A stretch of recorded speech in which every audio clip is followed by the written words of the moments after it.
We now want to welcome Chase Iron Eyes, an attorney, a former North Dakota congressional candidate, and a pipeline activist, joining me now by phone from Fort Yates, North Dakota. And Chase, first of all, we very much appreciate the time. I wonder simply your reaction to the news today regarding the signing of this executive order concerning these pipeline projects.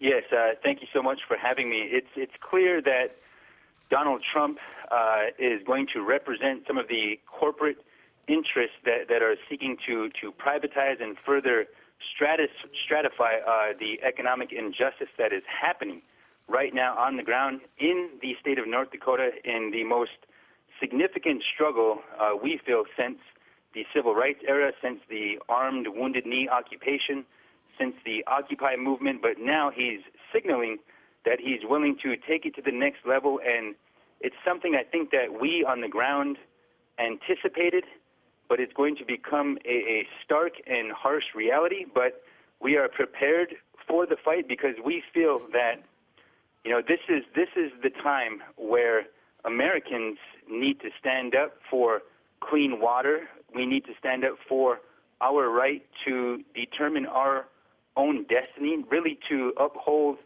some of the truths that we declare to be self-evident. We need to uphold our constitutional rights, because out here on the ground, some of those rights are being violated. Our First Amendment right to free speech and to peaceably assemble. The Army Corps has already indicated it would want to create free speech zones. And so that's something that we've never heard of. In our interpretation, the entire country is a free speech zone.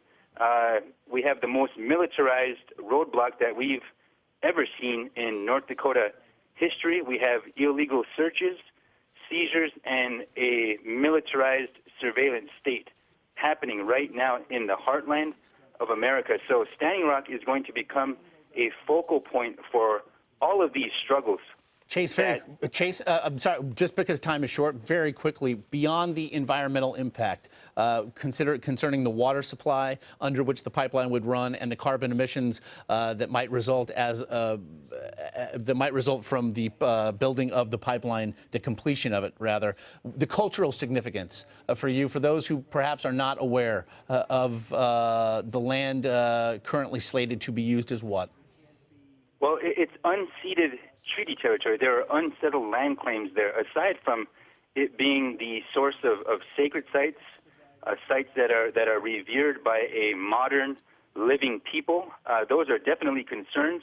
But America needs to understand that this is where the fight starts against the encroachment upon women's rights, women's sovereignty over their own body, our labor concerns, those who are considered illegal, those who can say who is a patriot, a traitor, a terrorist. All that is going to come down to play right here in North Dakota, because we have people who, in our minds, we are patriots. We are standing up for national security. I mean, who is the patriot? The person who is polluting our water and selling our oil and minerals to China for their private benefit? Or is it the people in an unarmed revolutionary fashion who are willing to protect those resources for our posterity and for the integrity of our nations?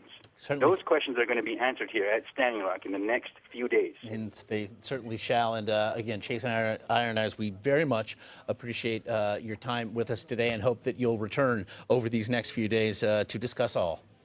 Thank you so much. Thank you.